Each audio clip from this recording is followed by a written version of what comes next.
Boletín tras los velos. Las fases de la alquimia. Entrega 16. Como hemos visto en entregas anteriores, el origen y la época de aparición de la alquimia es difícil de precisar con exactitud.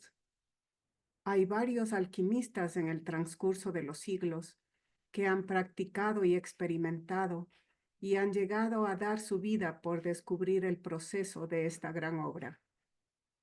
Así es como muchos se enfocaron en convertir el plomo en oro, y las grandes escuelas de sabiduría, en cambio, se enfocaron en el ser humano común, enseñándoles a transmutar su vida interior en un camino de sabiduría.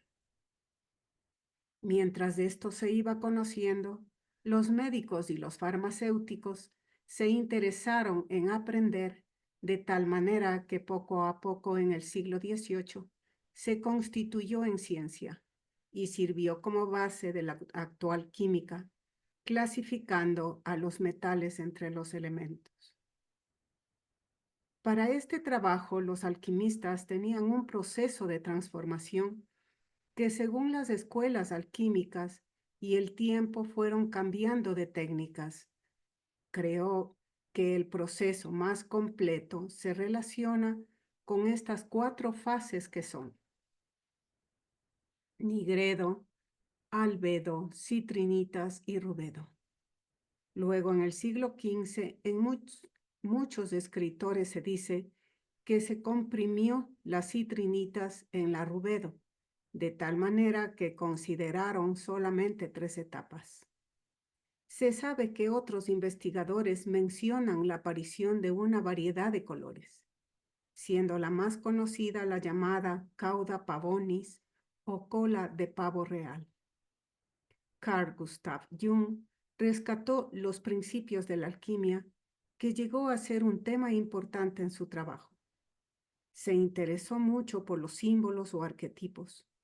Jung consideraba que se trataba de un proceso espiritual que a través de su integración llegaba a producirse la transformación interna del individuo, y su culminación sería de alcanzar la individuación. Esa era la finalidad alquímica, integrándose con la trascendencia.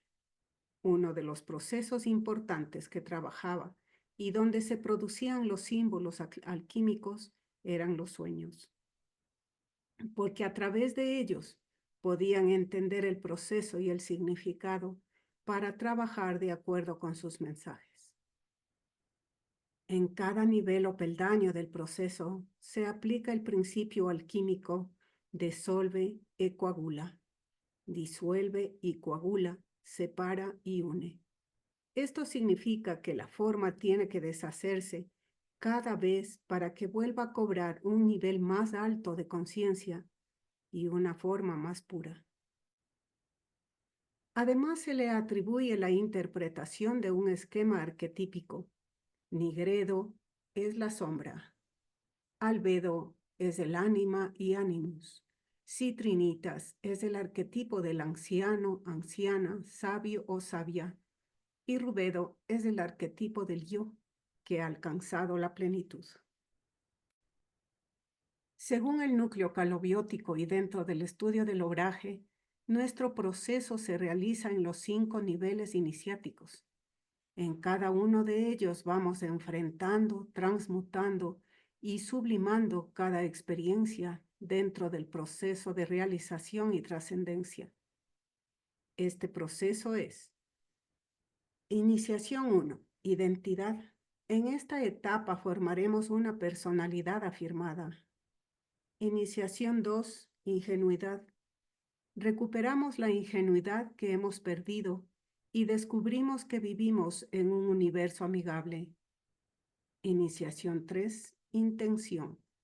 Desarrollamos el poder creador y descubrimos que los seres humanos en realidad somos poderosos. Iniciación 4. Intuición. Alcanzamos a desarrollar un entendimiento más allá de la razón. Iniciación 5. Inmanencia. Nos reconocemos como seres divinos, uno con el universo. En todo este caminar realizamos prácticas de diferentes niveles, de tal manera que vamos despertando desde la solidez de la personalidad hasta la sutileza de la conciencia.